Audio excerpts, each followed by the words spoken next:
Boa noite. Boa noite. Agora sim, agora a gente está aqui.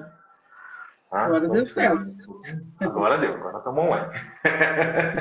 Agora está aparecendo ao vivo aqui. Tá? Bom, boa noite. A gente vai começar a nossa live. Hoje, aproveitar o ensejo do Março Amarelo para a gente falar um pouquinho das prevenções à doença renal. Né? A gente está aqui com a doutora Daniela Garcia. A doutora trabalha aqui com a gente, atende, é especialista em nefrologia e urologia, membro do Colégio Brasileiro de Nefrologia e Urologia. E ela vai dar umas dicas hoje, principalmente falando dos felinos, né? São animais que têm aí uma boa casuística de problemas renais. E a gente quer apresentar um pouquinho das informações, passar um pouquinho da prevenção, de o que dá para a gente fazer para evitar e controlar esse tipo de doença, tá? Dani, é com você. Bom, boa noite. Eu agradeço a oportunidade, Justiniano, Tigre d'Água, né? Estive por aí 9 anos, a fio, ali, ferrinhamente. Me desliguei há pouco tempo da parte clínica para ficar só com a nefrologia. E a gente vem aí hoje num bate-papo gostoso, nada muito cheio de termos técnicos, né? Algo mais assim, que tem né, os proprietários tenham dúvidas. Vocês têm aberto aí o canal, podem mandar perguntas, né? Que a gente vai respondendo, a gente vai fazendo um bate-papo, vão surgindo as dúvidas, a gente vai comentando, né? E falando, né, de Março Amarelo, mês de prevenção, conscientização da doença renal, a gente se pega um pouco, né, o que é doença renal, o que é a prevenção da doença renal, né? Então, a doença renal ela é caracterizada aí por uma perda de função dos rins, né? Ou seja, o rim perde a capacidade de concentrar urina, perde a capacidade de eliminar o que ele tem que eliminar, de reter o que ele tem que reter em suas determinadas regiões, né? E aí, assim, o que o proprietário, né, a gente chega na consulta e aí o proprietário vira para a gente, mas doutora, ele está com doença renal, mas ele toma tanta água e ele faz tanto xixi. E aí a gente tem uma ideia da doença renal humana, que a gente para de urinar, né? A gente até na doença renal humana, a gente tem privação hídrica, dependendo do estágio da doença. E aí você vai para uma hemodiálise para conseguir fazer essa drenagem, né? Diferentemente do cão e do gato, que nas suas fases, na sua grande maioria das fases, eles aumentam muito a ingestão hídrica e eles aumentam muito o volume urinário, né? E aí, assim, eles vêm para consulta e ele está desidratado na minha avaliação. E aí, né, mais uma vez ele fala, mas ele toma muita água. Mas o doente renal, ele ingere muita água, porém, ele não tem o poder de concentrar, de reabsorver. Então, o mesmo volume que entra é o mesmo volume que sai, às vezes. Então, o animal não consegue fazer esse balanço hídrico. E ele desidrata por essa condição, né? E aproveitando o engajamento, né, falar de hidratação à doença renal, tanto dos felinos quanto dos cães, né? Os felinos, eles são animais que a gente tem um pouco mais de dificuldade, né, de fazer eles ingerirem a água, se interessarem pela água. Então, assim, eu tenho algumas dicas, né, que eu gosto muito de usar para os felinos. A gente precisa enriquecer, né, a gente precisa enriquecer o ambiente do felino. Ele precisa achar a água interessante. O felino, ele é muito curioso. Então, assim, né, eu gosto muito de falar da bexiga, né? Que a gente pega uma bexiga, lava dentro, né? Tira aquele talco, enche de água e coloca no freezer. Pega essa bexiga a hora que ela estiver congelada, abre e põe num pirex de vidro. E o felino, né, as bolas, eles gostam muito e assim, eles se interessam, na verdade, mais a hora que essa bola de gelo está se descongelando, tá? E ela começa a girar nessa vasilha, né, de vidro, Então eles batem a patinha, elas giram, né? Aí eles lambem a patinha, eles começam a lamber aquela água em movimento pela bola. Então, assim, a primeira dica, fazer as bexigas de água congelada para os felinos, tá? Segunda dica, água saborizada, né? Eu sempre falo dessa água saborizada. Mas não é água saborizada para nós humanos, né? Com uma fruta, né? Com um pouquinho de hortelã, não. A água saborizada para o cão e para o gato, né? Ela é feita com a proteína. Então a gente pega uma panela de pressão, a gente põe um pedaço de carne, uma carcaça de frango, até um pedaço de peixe, põe o máximo de água que você puder, fecha essa panela de pressão e deixa ela cozinhar por muito tempo. Abre essa panela de pressão, tira esse pedaço de proteína, tá? Pega essa água, precisa coar num filtro de café, porque senão a hora que essa água entra e vai para a geladeira, porque ela é uma água que não pode ficar o tempo todo exposta, ela faz aquelas bolas de gordura. Quando a gente passa ela num filtro de café, ela não faz essas bolas de gordura. E aí essa água coada com sabor de carne, de frango, de peixe, você oferta para o cão, você oferta para o gato, ou seja, é uma água com sabor, sabor do que o que eles mais amam, proteína. E muitas das vezes na doença renal a gente tem que fazer a restrição da proteína, tá? Então, e assim, além dos gelos, né, que ainda mais agora nesse calor, os gelinhos, pode fazer, né, pode pegar um liquidificador, o meu pet gosta de maçã. Bate lá a maçã com água, pega esse suco, né, que nós chamaríamos, coloca nas forminhas de gelo e vai ofertando, né? O gato não gosta tanto disso, mas mais o cão, né? O cão gosta dessa parte de mastigação, de diferentes texturas, né? Às vezes o gato não, se o gato não é condicionado de filhote, ele não aceita muito questão de mudança de textura, né? Então, essa parte da injeção hídrica, né, a gente tem que pegar muito pesado. Por quê, né? O pessoal fala, o meu animal é doente renal e ele toma soro dia sim, dia não. Ok, quando a gente precisa usar o soro, quando a gente tem a desidratação e o animal não consegue compensar, a gente lança a mão de fluidoterapia, né? Mas uma coisa que a gente sempre se pega, eu sempre ouvi muito dos professores, qual é a melhor forma de você hidratar seu paciente? É hidratar ele de vias naturais, né? O seu paciente num ambiente natural não estaria tomando soro, né? Vamos dizer assim, ali no meio, né, onde eles estariam, né, vamos dizer assim, nos seus primórdios, né, na mata, em savanas, enfim, não tem soro subcutâneo, né? Então, assim, como que ele vai se hidratar? Água, água, água. Melhor forma de você hidratar seu paciente, inclusive na internação, oferte água, né? A gente precisa disso, né? E uma grande curiosidade é a gente pegar um pouquinho do nosso tempo, principalmente os colegas, faz um cálculo de ingestão hídrica. Teu paciente está tomando pouco, médio, muito, né? Então, assim, a gente tem um cálculo para os felinos e a gente tem um cálculo para os cães, tá? Então, assim, a gente tem, né, desde a da internação, né? É fácil a gente manter o animal ali na fluido e vai, né? Põe a bomba de infusão, mas desperta nele o que ele vai ter que fazer em casa. Não adianta, né? Isso em casa tem que ser dado uma sequência nisso. Falamos de hidratação, né?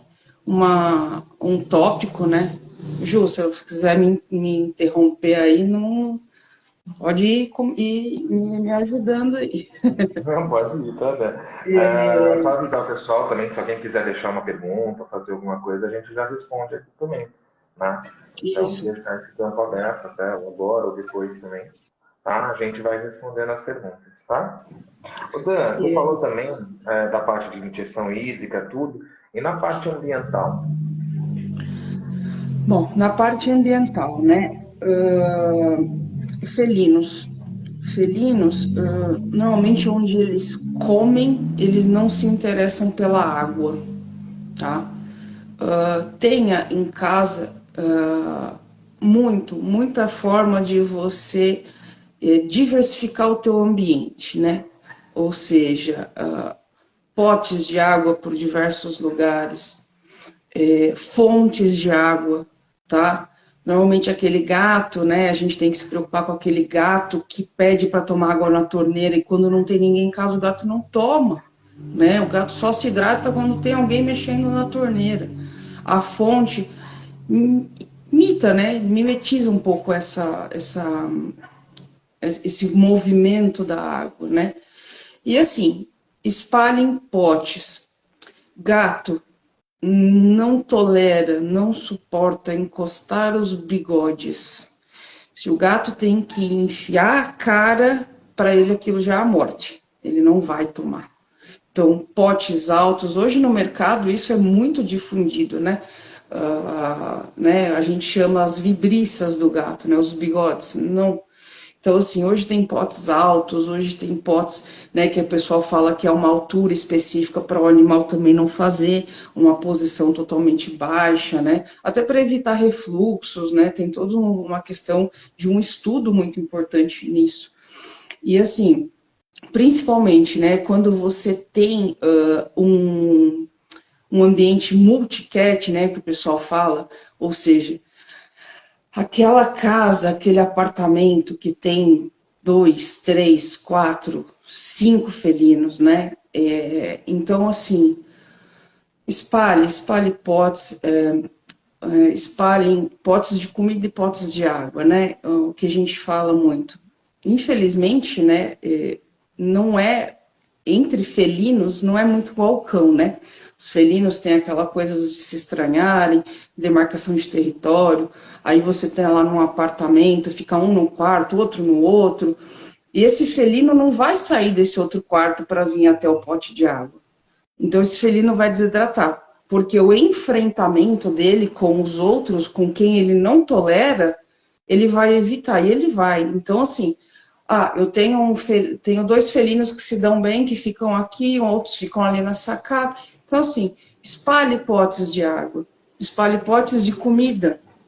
E uma outra coisa que a gente tem que enfatizar muito, né?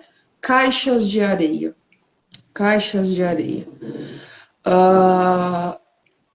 Caixas de areia. A gente tem que ter, para cada gato, 2 caixas de areia, tá? Então, assim, é N, a gente chama que é N mais 1, né? Então, cada felino são, no mínimo, 2 caixas de areia. E caixas de areia, o pessoal põe aonde? Na lavanderia. E o que acontece na lavanderia? A máquina está lá batendo, o pessoal está estendendo roupa, tem sabão, tem desinfetante, tem tudo lá dentro. O felino não gosta de se posicionar para urinar e defecar em um ambiente hostil, ou seja, com aquela máquina de lavar, né, pulando, batendo, com aquela mistura de odores que a gente tem, né, de tudo, né, o felino, ele é um animal em que ele usa muito a questão olfativa para comunicação, né, quando a gente brinca, né, quando eles sentem um cheiro novo, que eles abrem a boquinha, né, que ficam aquela boca entreaberta, aquilo lá tudo é uma questão olfativa, né, de disparo sensorial, e eles usam muito isso. E a hora que tem, né, aquele monte de cheiro, sabão, desinfetante, cândida, né, o Justiniano, inclusive, tem um gato que adora cândida, e o que ele gosta, eu não sei. Mas ele é o caso da Tati. A bicha viciada, parece um droguinha na Praça da Sé, quando vê uma cândida, um vidro de cândida perto, ele vira outro gato. Deve ter alguma coisa ali nessa cândida, né? Sei lá o que tem. E então, a questão dos odores, né, a gente tem que ser muito específico, pontuar muito nos felinos, né? E uma das coisas que a gente vê muito na questão do ambiente, principalmente apartamento, né?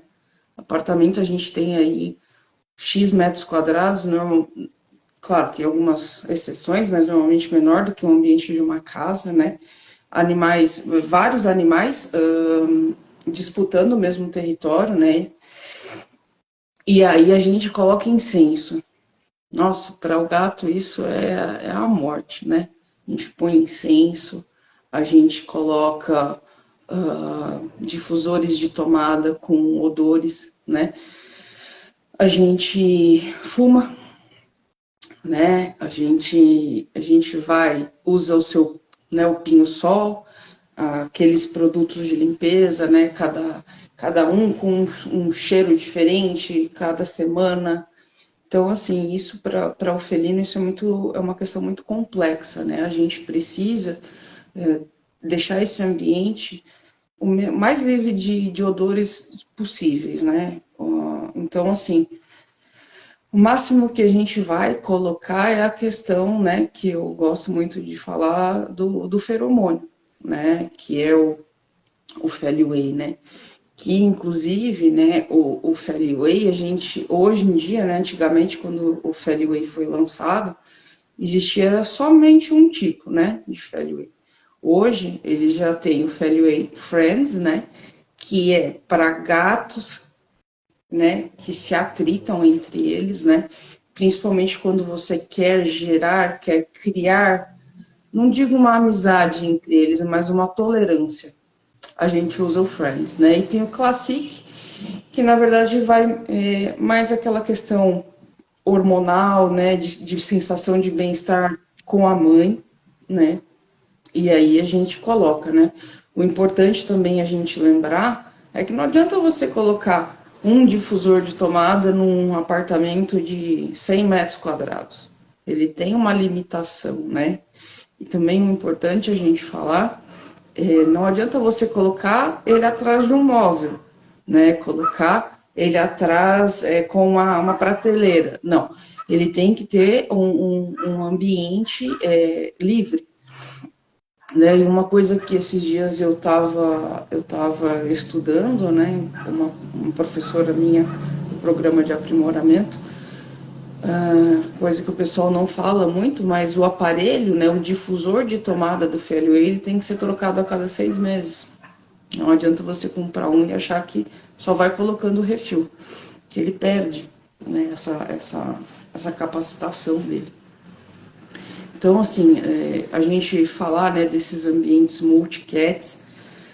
Então, assim, tem gatos, né, uma frase que eu ouvi e gostei bastante, né, tem gatos ali que compartilham tempo. Não que eles se gostam, eles compartilham tempo, né? Então, ali, né, tem um na sacada, tem um em cima da cama, mas um olhando para lá, outro para cá, né, para onde o outro vai, o que vai acontecer, né? E aí a gente tem todo esse estresse, né? E principalmente felino, né? A gente falar de felino, falar de estresse, né? E eu tenho atendido muitos pacientes com a questão de um fator estressante bastante importante, né? Inclusive eu atendi uma que a proprietária veio me relatando que o animal estava urinando fora da caixa de areia, né? E aí tinha passado, né? O colega havia dito, não, isso é uma infecção urinária. E o importante, né? O importante de consulta, principalmente com os felinos, é entender o que é que está acontecendo, é entender os gatilhos que tem dentro da casa, né? Os gatilhos dentro do ambiente dos felinos, né? Vocês podem perceber que a gente está direcionando bastante para felinos, mas a gente vai falar também de cão. E assim, essa gatinha, né? Ela mora dentro de um apartamento com mais outros 2 animais. E ela e a irmãzinha mais nova apanham horrores da mais velha. Né? Então, assim, a proprietária veio, olha, a Isis, né, e a princesa apanham muito da Pandora. E aí eu comecei a conversar, né? E aí eu falei assim, bom, isso é uma síndrome de Pandora, né? Ah, é a tal síndrome de Pandora. Falei, isso é uma síndrome de Pandora que está sendo, o gatilho está sendo startado por elas apanharem, né? E dentro, né, o que a gente costuma falar, dentro do apartamento, que rota de fuga que o gato tem? Nenhuma. Tem uma porta, um entrou dentro do quarto, o outro que está lá olhando lá de trás, né, que está só observando, e o gato lá que está entrando no quarto não está nem percebendo, né? Aí o gato entrou dentro do quarto, o outro veio, cercou, pronto. Gato se enfrentando sem ter rota de fuga, gatilho de estresse, síndrome de Pandora.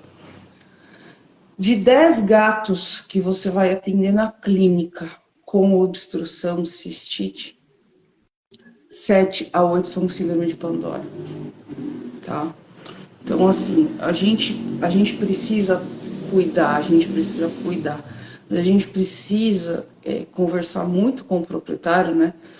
As minhas consultas de felinos são muito mais longas do que as dos cães, né? Porque eu preciso entender o que está acontecendo, né? Não adianta eu ser mais um colega que vou só entrar com medicação. Não, eu preciso entender, eu preciso ver os gatilhos, eu preciso ver o que está acontecendo nesse ambiente desse felino, né? Então, a gente tem sim a síndrome de Pandora, né? Que, ou seja, aquela caixa misteriosa que você abre, pode sair tudo, né? Tudo, tudo pode ser nada, né? E uma coisa que eu estava, inclusive, conversando com o pessoal, né? A Shirley, que foi minha enfermeira por muitos anos, as meninas, né? As que eu chamo de neguinha. Eu estava falando, né? Da síndrome de Pandora, né? E a síndrome de Pandora, né? Ela pode ser startada no felino enquanto ele está sendo gestado. É uma coisa muito louca. Mas você pegou, né, aquela mãezinha na rua, e essa mãezinha passou fome, essa mãezinha passou adversidades, apanhou, passou por medos, esse turbilhão de emoções, né? Isso daí é startado, né? Que se eu for entrar em detalhes clínicos, a gente vai falar, acho que um dia inteiro de Pandora ainda vai faltar. E assim, isso é startado para os filhotes via transplacentário. Então, esses filhotes, eles nascem um tanto quanto que imprintados com a síndrome de Pandora. E aí, um dado momento da vida, esse gatilho é startado. E aí, assim, você fala para o proprietário, isso é uma síndrome de Pandora. O que é uma síndrome de Pandora? É uma síndrome neuropsicogênica, né? Ou seja, ela pega a parte emocional, que a gente tem toda uma correlação com parte de bexiga, né? A gente fala, né, dos estímulos nervosos, né, sensoriais, e aí a proprietária fala assim, mas eu não peguei ele da rua, ele nasceu na minha casa, eu amamentei, não teve fator estressante, é ele e a mãe, mas isso passou para ele quando a mãe estava gestando ele.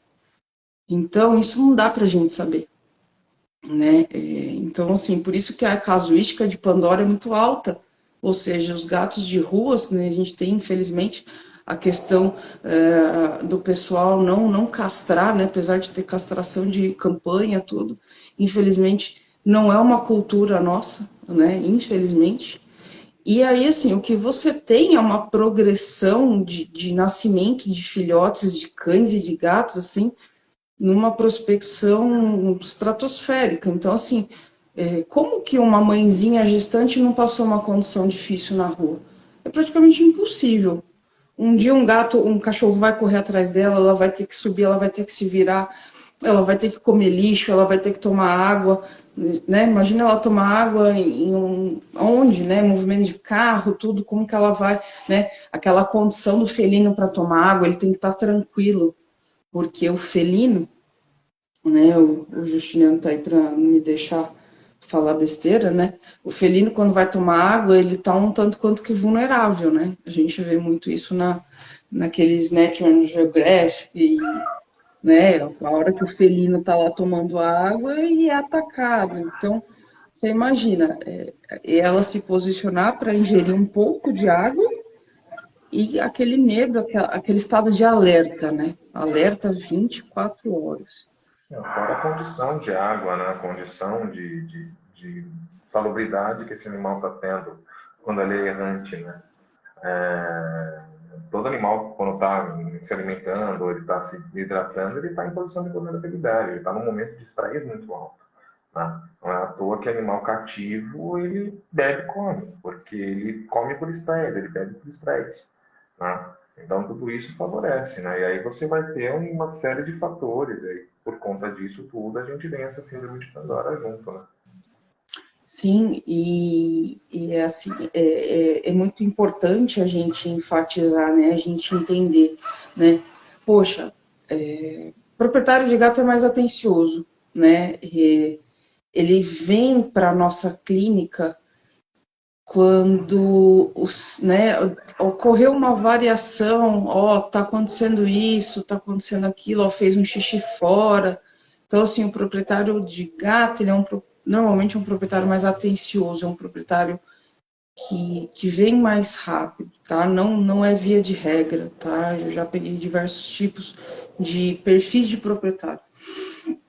Então, a gente tem que sim, né, ficar muito atento aos sinais e sintomas, né, sinais e sintomas da doença renal, né, ou seja, a ingestão, é legal, né, poxa, tô olhando, meu animal toma muita água, ou seja, não vai ser doente renal, não é dessa forma que a gente pensa, né, a ingestão hídrica, ela tem que ser, a gente fala para os felinos de 20 a 40 ml, quilo dia, né? E os cães aí de seus 60, 90 ml quilo dia.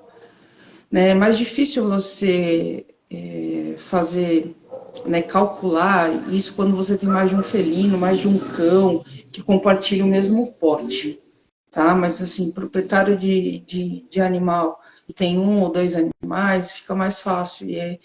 E quando vem para consulta, isso é um dado muito importante. Nem sempre os proprietários conseguem ter essa atenção, trabalham um dia todo, né? Enche o pote de água e vai dar atenção ali para esse pote de água mais quando está para o fim, né? Então, assim, a questão da ingestão hídrica, né? Não é em demasia que é algo bom, né? É algo mediano, né? Eles têm que ingerir água, né? Não pode ser algo em demasia e nem pouco, né? A gente tem que estar ali no fator mediano. Então, isso daí é muito importante. Não é porque o animal está ingerindo muito que você pode. Não, de problema renal não vai ser. Não é dessa forma que a gente pensa, né? Então, a gente falou das caixas de areia, né? Que, ou seja, Sim. cada felino são 2 caixas de areia. A gente falou das águas saborizadas, a gente falou da bola de gelo, a gente falou dos gelinhos, né, para os animais. A gente comentou, né, e vou enfatizar, né, os ambientes em que a gente tem felinos, né. Seja um felino, sejam 2 felinos, né, a gente tem que enriquecer esse ambiente. Prateleiras, caixas, né, o felino ele gosta muito de caixa de papelão, né, caixas de madeira, para o quê? Para que ele possa ter rotas de fuga, se você tem mais de um felino em casa, né? Então, assim, para aqueles felinos que não se gostam, não terem que fazer esse enfrentamento toda hora. Inclusive, para você não gerar um gatilho de síndrome de Pandora o tempo todo, né?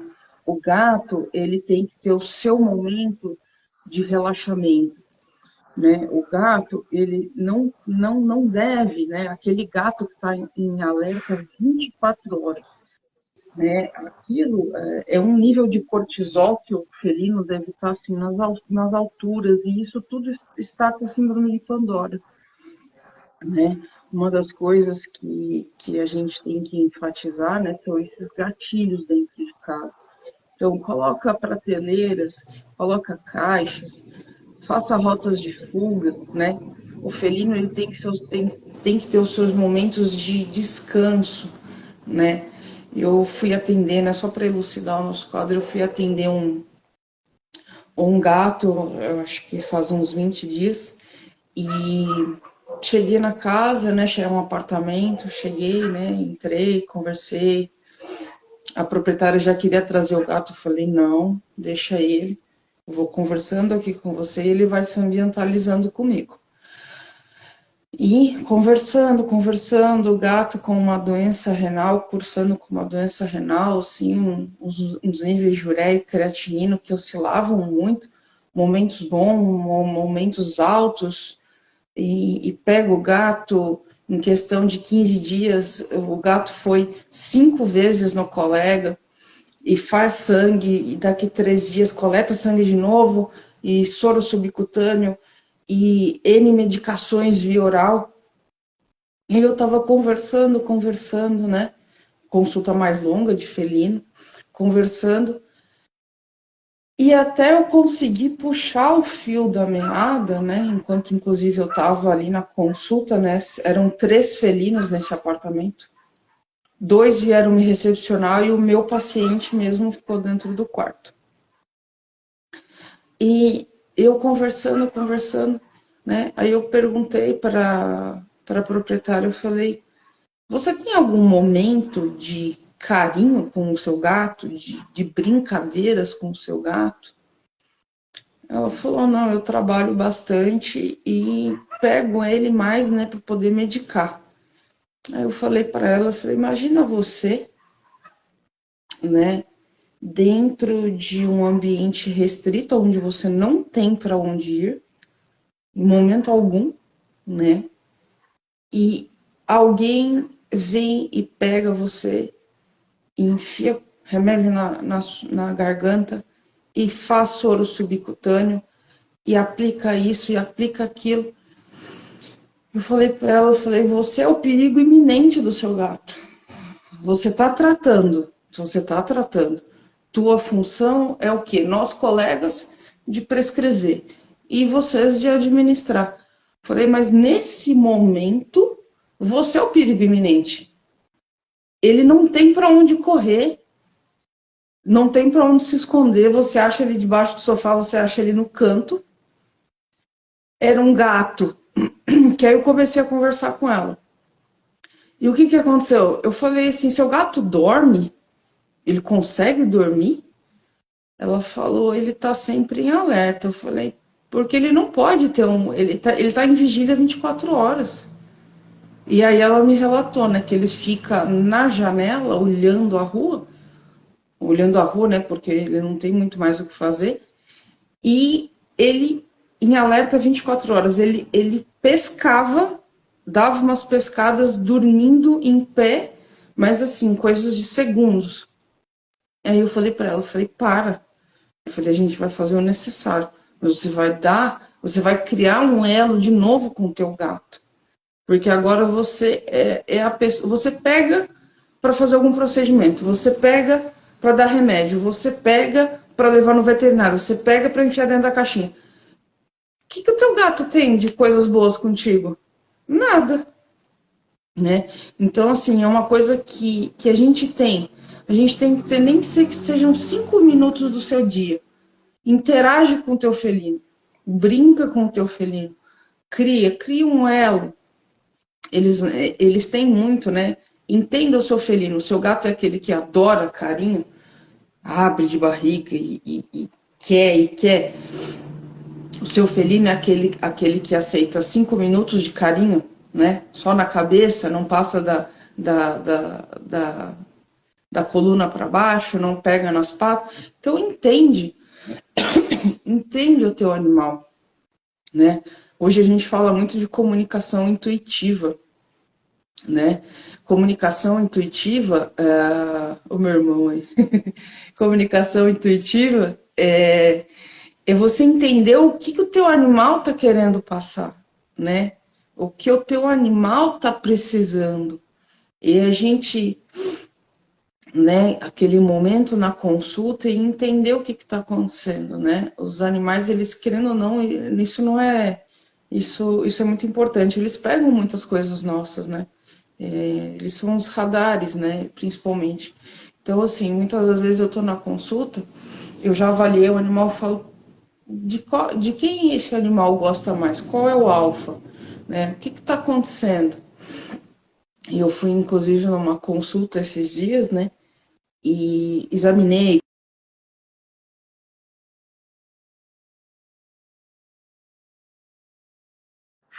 a coluna, né? O pessoal fica olhando e fala assim, você é louca. Mas não é não. Quem na casa tem dor na coluna? Quem na casa tá com algum problema assim? E realmente era o proprietário que esse cão era muito afeiçoado, né? Então, ele... os sintomas clínicos do dono e do animal eram muito semelhantes, né? Eu tenho atendido, né? Eu atendo uns pacientes, né? E aí eu falo, na verdade, nesse dia, na verdade, eu nem falei, né? Eu expliquei, né? Peguei informações de uma pacientinha minha renal que já tem seus 18 anos, a Xepa. E, a dona é insuficiente renal transplantada, né? E a Xepa é insuficiente renal também, né? Então, assim, a gente tem que olhar muito, inclusive, o que a gente está passando e o que a gente está passando para o nosso animal, né? As sensações são compartilhadas, né? Então, a gente tem que entender, né? A gente tem que criar esse elo e dar uma atenção mais voltada para essa parte, né, psicológica, para essa parte emocional. Então, acho que a minha mensagem era essa. Agora vamos ver o que a gente ia falar mais aqui. O ambiente multicat a gente falou, os feromônios a gente falou, exames, né? Isso, né? Eu acho que é legal a gente falar a importância do preventivo, né? De estar sempre avaliando, fazendo exames. Eu acho que isso é legal a gente comentar um pouco também, para pegar isso no começo, né? Quando tem, se tem, né? A gente tentar encontrar isso no começo e qual é a possibilidade de tratamento disso também. Assim, uma coisa que a gente tenta, né? A Márcia, se tiver aí, vai, vai, vai se sentir feliz, né? A parte preventiva, a parte preventiva. Infelizmente, o veterinário, ele é muito tratativo, né? Ele trata, não procura, né? Infelizmente, eu digo nós, todos nós, a gente tem mais esse lado tratativo, né? A gente tem esse lado, que eu costumo falar, o Justiano já me conhece há um bom tempo, né? Apagar incêndio. Mas o que está ocasionando, né? O que está, qual é a base de tudo isso? Ah, meu animal está vomitando, eu vou prescrever um antiemético, mas o que está acontecendo? A hora que eu parar a medicação, se eu não tratei a base, isso vai voltar. Então, assim, os exames, eles entram nessa parte preventiva, né? Preventivo. Ou seja, você não vai fazer exames, né? Você não faz. Claro, tem momentos na nossa vida que a gente vai no susto, né? Para você ver que tanto não é tão cultural em nós que a gente não faz em nós mesmos, né? Se você não faz em você, quanto mais, né, nos demais. Então, eu sei que a gente passa por isso mesmo, né? Mas a gente tem que deixar esse lado, a gente tem que parar de somente dar sequência, pegar e vai embora.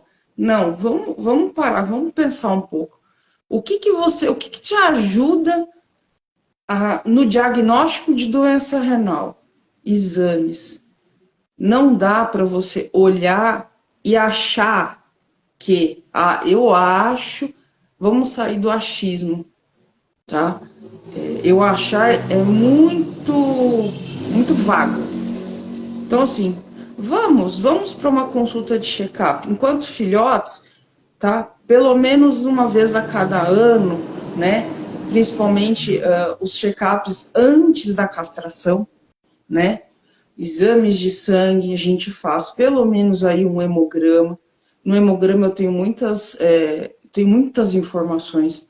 desde uma desidratação, desde uma infecção, desde, às vezes, até uma hemoparasitose, ou seja, a doença causada pelo carrapato, ou a doença causada pela pulga, principalmente nos felinos, né? Eu peço, sim, os principais biomarcadores renais, ureia, creatinina, né? A gente pede as funções hepáticas, né? Então, assim, para a gente fazer um básico, né? A gente tem aí, sim, um hemograma, a função renal e a função hepática. Com isso, eu já consigo ter, pelo menos, um embasamento, né? Deu alguma coisa, deu alguma alteração, aí sim, eu vou lançar mão de mais exames, mais esclarecedores, biomarcadores diferentes, né? Que hoje a gente tem muita questão do SDMA, mas a gente não tem que pedir SDMA somente por pedir. Não peça um exame que você não saiba interpretar. Uma vez eu ouvi isso, eu acho que foi em 2006, eu estava estagiando ainda, estava na faculdade estagiando. E aí uma colega perguntou para era um colega, na verdade, era um chefe nosso dentro do Ministério da Agricultura. E ela estava fazendo uns questionamentos, e essa frase não sai da minha cabeça, desde lá. Quem não sabe o que procura, não entende o que acha. Então, não saia pedindo qualquer coisa, porque o resultado vai chegar. E aí? Você vai fazer o quê? Você vai saber interpretar? Você vai saber para que você pediu? Né? Você vai conseguir dar um feedback que você solicitou? Né? Não só o proprietário, hoje a gente sabe com muito a questão financeira, mas o proprietário vai te cobrar. Por que eu fiz esse exame? Para que eu fiz esse exame? Né? Então, saiba direcionar, saiba o que você quer achar, porque senão você não vai entender. Né? Então, assim, pelo menos, né, enquanto filhotes, a primeira consulta, eu adotei, vai no colega, vamos fazer um preventivo, vamos colher algum exame. Muitas das vezes esses animais, enfim, a gente sabe que as condições dos abrigos, né, não por conta deles, mas por conta de uma falta de amparo, né, eu gostaria muito de ter uma ONG, de poder fazer algo a mais. A gente tem uma parte muito deficiente nesse aspecto, né? E assim, infelizmente a gente sabe que às vezes esse animal vem infectado, né?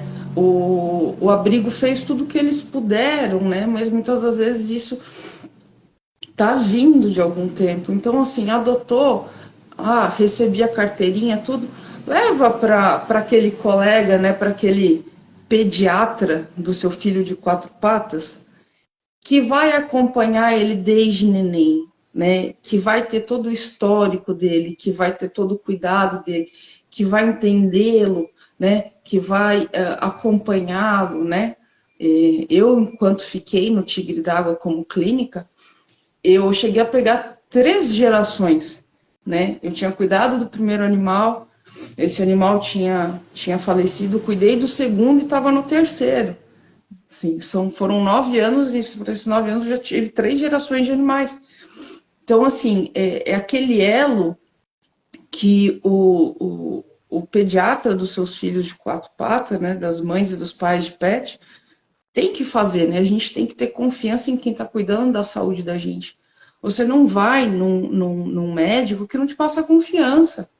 Não vai. Então, assim, o veterinário, o médico veterinário, ele também tem a importância de um médico, sim, dentro daquele animal, inserido dentro daquele contexto, né? E se a gente for, às vezes, até parar para pensar, né? Aquele animal que está com giardia e você tem uma criança em casa que está o tempo todo ali, beija, abraça. E aí, assim, né, a gente tem que parar para pensar, você fala, poxa, o animal deu positivo para giardia. Então, assim, eu não vou tratar só o animal, né? Eu pegava muito caso de giardia e eu tratava o animal e eu falava para os proprietários, vocês vão se vermifugar junto, porque isso é um ciclo. Então, assim, eu não vou cuidar só do animal. A gente cuida de uma parte da família em si, do potencial, porque esse animal tem um potencial dentro da família.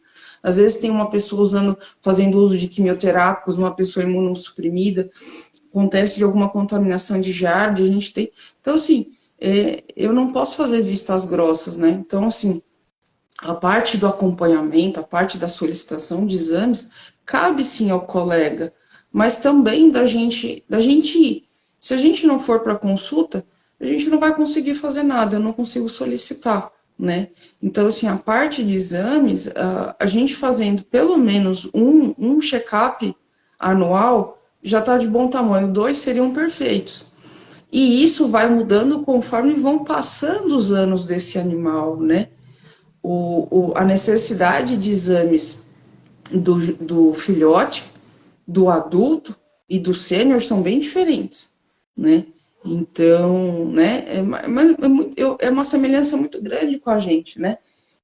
Quando nasce o seu filho, você vai para os médicos, é pediatra de 15 em 15 dias, é exame, é teste de pezinho. É a mesma coisa com o pet. É a mesma coisa, o olhar é o mesmo. Eles vão ficando mais idosos, a frequência vai diminuindo, você vai mais vezes, você vai fazer exame mais vezes, tá? Você quer adicionar alguma coisa em questão de exames? Não, na verdade, acho que você foi demais, assim, falar, porque o quanto é gratificante para a gente poder fazer esse acompanhamento, né?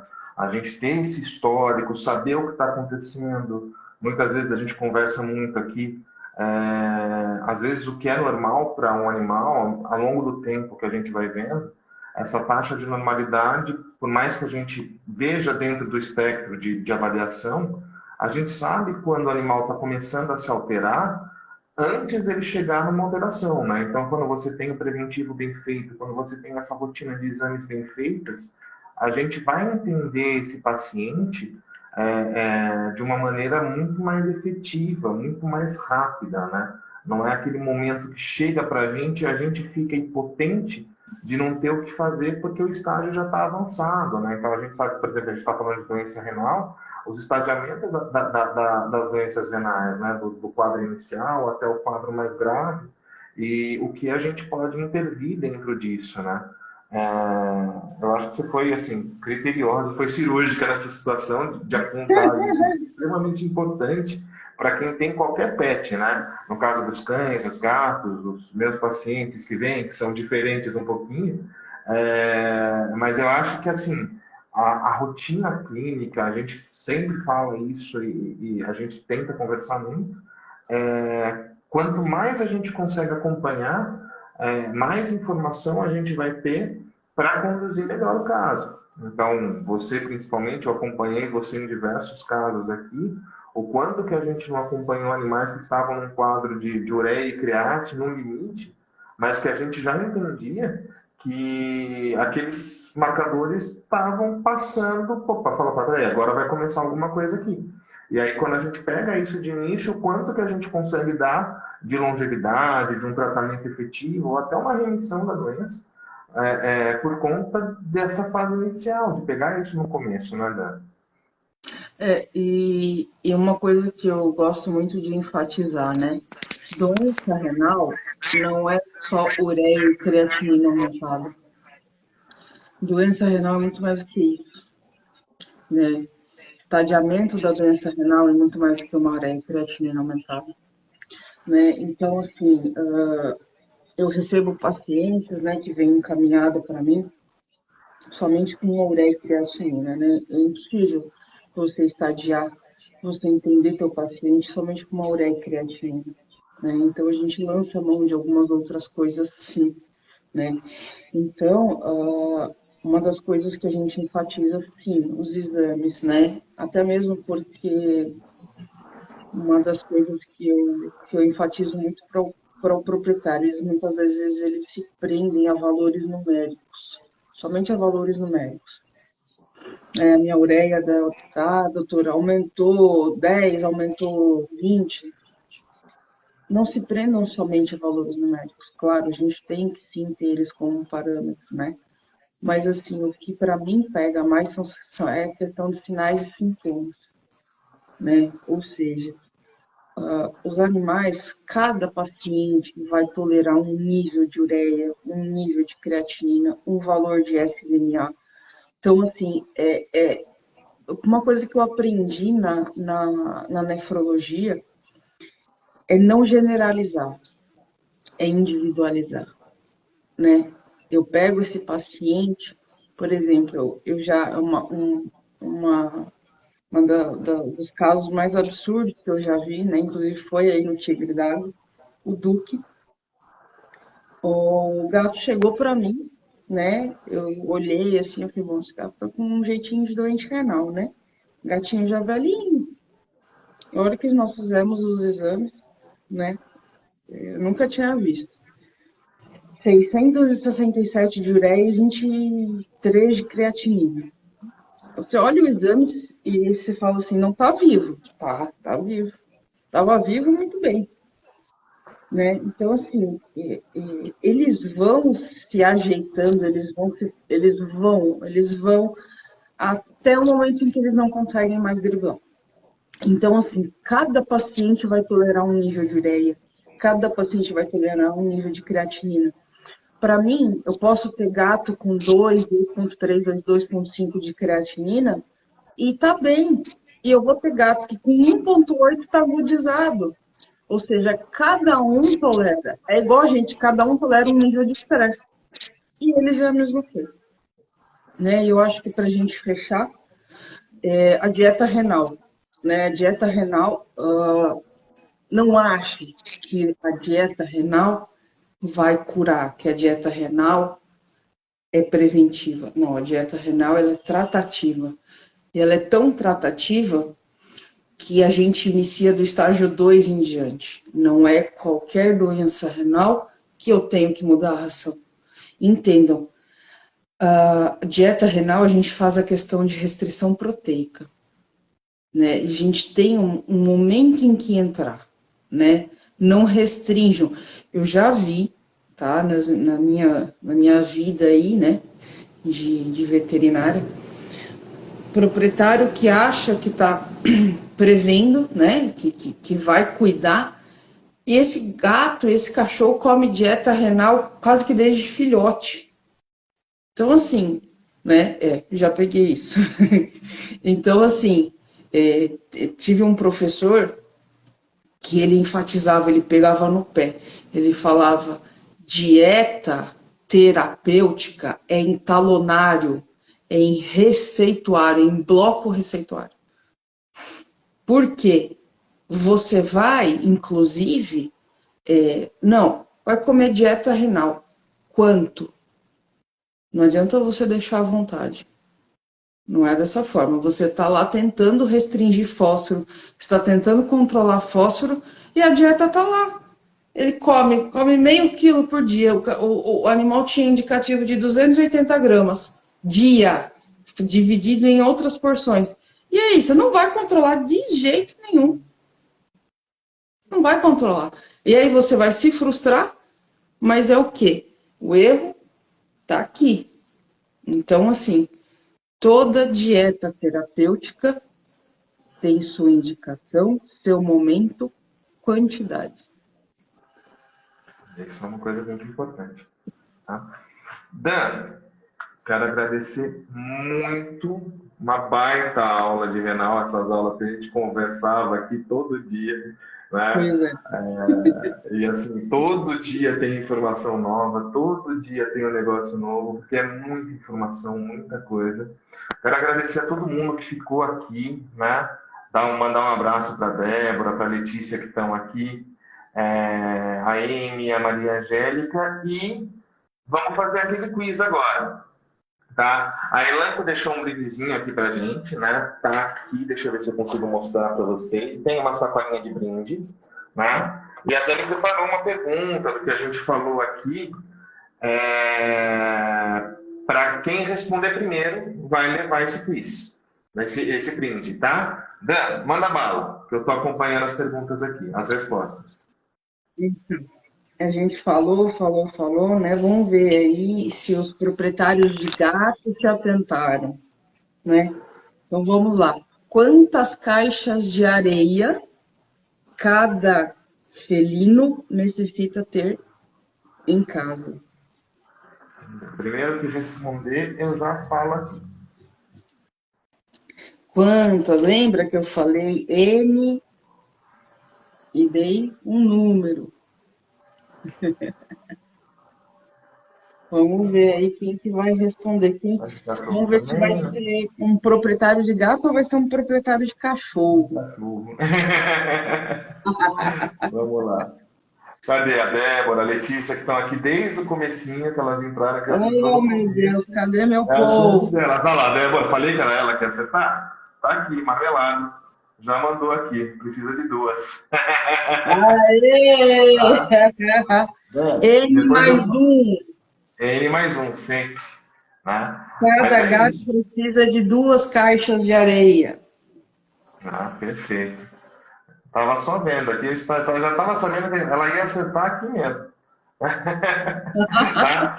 Gente, eu vou agradecer demais a presença de vocês. A gente fez quase 1 hora de conversa aí, tá faltando 4 minutos para bater 1 hora de live. Dan, parabéns, é demais isso. Isso é uma coisa, eu falo que hoje eu sinto falta que você não está aqui mais todo dia, né? Porque a gente trocava muita informação, a gente conversa muito. A Dani é uma pessoa maravilhosa assim, no atendimento. O pessoal sabe muito aqui, o pessoal, os clientes, os pacientes sabem quanto ela tem. Ela está atendendo aqui sim, né, marcar consulta, fazer uma avaliação para essa parte, tanto de gato quanto de cachorro. Né? É só ligar para as meninas aqui na Tigre e agendar a consulta que a Dani vem sem problema nenhum. Né? E é isso aí. Tem mais alguma coisa? Agradecer de novo, pessoal. Eu não vi quem que mandou aqui, só um minutinho, né? Alguém passou aqui pedindo uma de cão. A gente pode fazer sim. Depois a gente vai marcar uma falando de geral. Assim, muita informação serve dos dois, né? Mas a gente focou hoje, foi de fato, até porque entre cão e gato, a casuística de renal é um pouco maior em gato, Isso, né? Felipe. Mas é legal a gente falar também de cão e a gente vai marcar outras lives com outros assuntos aí também. E eu acho que vamos deixar aberto, né, para o pessoal mandar as maiores dúvidas, né? Pode mandar as perguntas. E aí, Sim. né, um dia que a gente tiver um pouco mais de tempo, né, falar de síndrome de Pandora nos felinos, né, que vai Essa a gente longe. marca uma das 8 da manhã às 8 da noite e depois marca um segundo dia. E mais um pouco ainda, né? E aí a gente conversando. Hoje foi a primeira, mas eu tô, né? Eu não saí do tigre, né? O tigre não sai de mim. Eu E não eu, deixo. eu tô o tempo todo, né? O sábado tô aí de novo então a minha essência tá aí dentro, né? E aí a gente marcando, a gente fazer vários bate-papos, né? E as dúvidas e as mais pertinentes vão mandando e aí a gente vai. Hoje foi a primeira de muitas. Sim, vamos fazer vários, tá? Eu tô já, daqui a pouquinho eu devo lançar uma programação aí no Insta também, a gente está montando mais algumas. A Márcia também vai fazer uma com a gente, então vai ter bastante coisa aí para a gente falar, muita informação para a gente passar, tá bom? E eu posso só deixar o Instagram? Deixa sim, Dani, com certeza, É que tá? quem puder me seguir, né? Eu tenho o meu Instagram pessoal, né? Mas tem o principal que é a da Era dos Pets, né? A Era dos É Pets arroba Era dos nasceu. Pets, né? Na verdade, no Instagram é a era.dospets e no Facebook a.era dos pets. Né? Digitando a Era dos Já Pets, era é o ponto dos pets. scratchzinho, o Eu vou esquilinho. deixar marcado aqui já, tá? Tô É, marcando aqui e aí também. lá eu tenho bastante informações, conteúdos, né? A gente eu vou divulgando muita coisa focada na parte renal, na nefro e na uro. Maravilhoso. Eu vou tentar deixar essa live disponível também, para depois, quando o pessoal quiser reassistir, ou quem não puder ter assistido, pegar essa live aí e assistir de novo. porque foi uma aula maravilhosa hoje, tá? Gente, muito obrigado. Até a próxima, tá? Até. Tchau, tchau. Débora, depois eu te mando uma mensagem para você vir retirar o kit, tá? Vai ficar separado aqui para você, tá bom? Tá jóia. Até mais, gente. Tchau, tchau. Até. Tchau.